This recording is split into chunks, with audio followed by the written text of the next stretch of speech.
30 Oktober, penentu nasib Najib. Akhirnya masa kebenaran tiba. Sebagai penganalisis politik, kita semua tahu ini bukan sekadar kes mahkamah biasa. Ini adalah satu simbol kejatuhan sebuah era di mana rakyat ditindas oleh korupsi tanpa batas. Kini tanggal 30 Oktober bakal menjadi hari penentu sama ada Najib Razak akan dipanggil untuk membela diri atau dibebaskan dalam kes 1MDB. Kes yang memalukan nama Malaysia di persada dunia. Jangan kita terpedaya dengan hujah peguam Najib, Shafie Abdullah yang cuba menggambarkan anak guamnya seolah-olah seorang yang naif dan keliru. Padahal hakikatnya, dana berbilion ringgit mengalir masuk ke akaun peribadinya. Adakah seorang bekas Perdana Menteri sebegitu tidak tahu menahu tentang dana sebesar itu? Ini bukan tentang kelalaian atau kealpaan, ini soal penipuan terancang dan salah guna kuasa yang besar.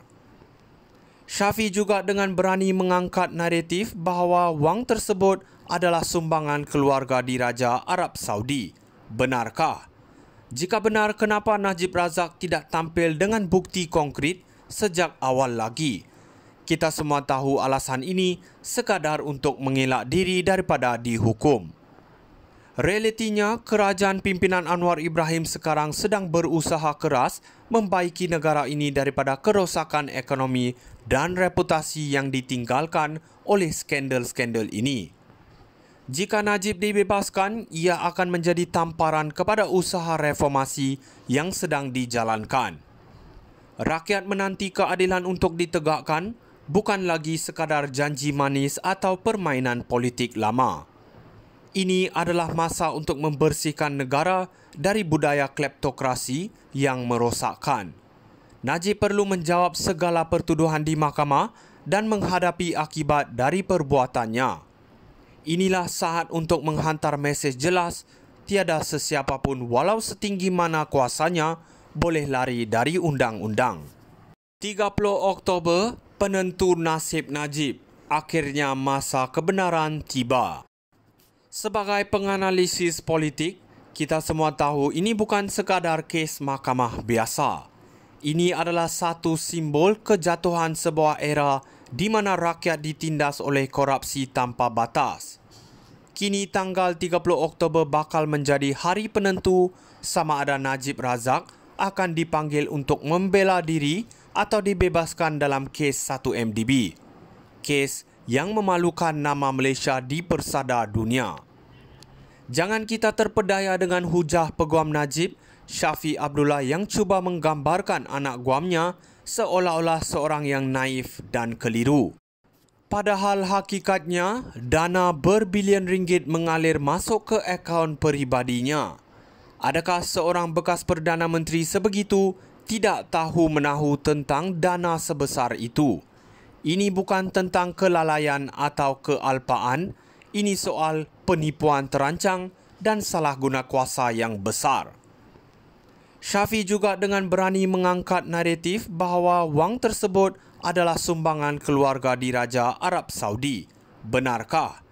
Jika benar, kenapa Najib Razak tidak tampil dengan bukti konkret sejak awal lagi? Kita semua tahu alasan ini sekadar untuk mengelak diri daripada dihukum. Realitinya, kerajaan pimpinan Anwar Ibrahim sekarang sedang berusaha keras membaiki negara ini daripada kerosakan ekonomi dan reputasi yang ditinggalkan oleh skandal-skandal ini. Jika Najib dibebaskan, ia akan menjadi tamparan kepada usaha reformasi yang sedang dijalankan. Rakyat menanti keadilan untuk ditegakkan, bukan lagi sekadar janji manis atau permainan politik lama. Ini adalah masa untuk membersihkan negara dari budaya kleptokrasi yang merosakkan. Najib perlu menjawab segala pertuduhan di mahkamah dan menghadapi akibat dari perbuatannya. Inilah saat untuk menghantar mesej jelas, tiada sesiapa pun walau setinggi mana kuasanya boleh lari dari undang-undang. 30 Oktober, penentu nasib Najib. Akhirnya masa kebenaran tiba. Sebagai penganalisis politik, Kita semua tahu ini bukan sekadar kes mahkamah biasa. Ini adalah satu simbol kejatuhan sebuah era di mana rakyat ditindas oleh korupsi tanpa batas.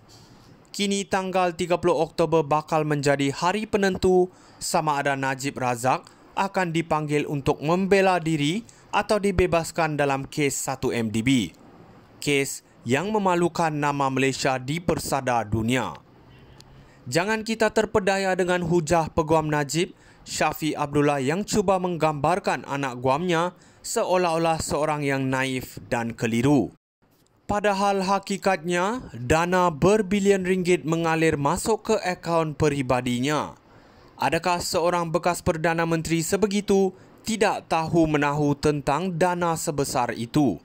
Ini bukan tentang kelalaian atau kealpaan, ini soal penipuan terancang dan salah guna kuasa yang besar. Shafie juga dengan berani mengangkat naratif bahawa wang tersebut adalah sumbangan keluarga diraja Arab Saudi. Benarkah? Jika benar, kenapa Najib Razak tidak tampil dengan bukti konkret sejak awal lagi?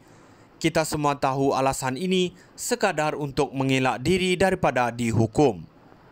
Realitinya, kerajaan pimpinan Anwar Ibrahim sekarang sedang berusaha keras membaiki negara ini daripada kerosakan ekonomi dan reputasi yang ditinggalkan oleh skandal-skandal ini. Jika Najib dibebaskan, ia akan menjadi tamparan kepada usaha reformasi yang sedang dijalankan. Rakyat menanti keadilan untuk ditegakkan, bukan lagi sekadar janji manis atau permainan politik lama. Ini adalah masa untuk membersihkan negara dari budaya kleptokrasi yang merosakkan.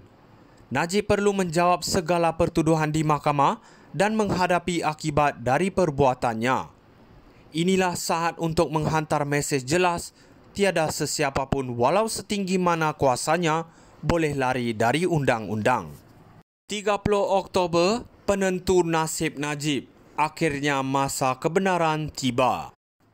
Sebagai penganalisis politik, kita semua tahu ini bukan sekadar kes mahkamah biasa.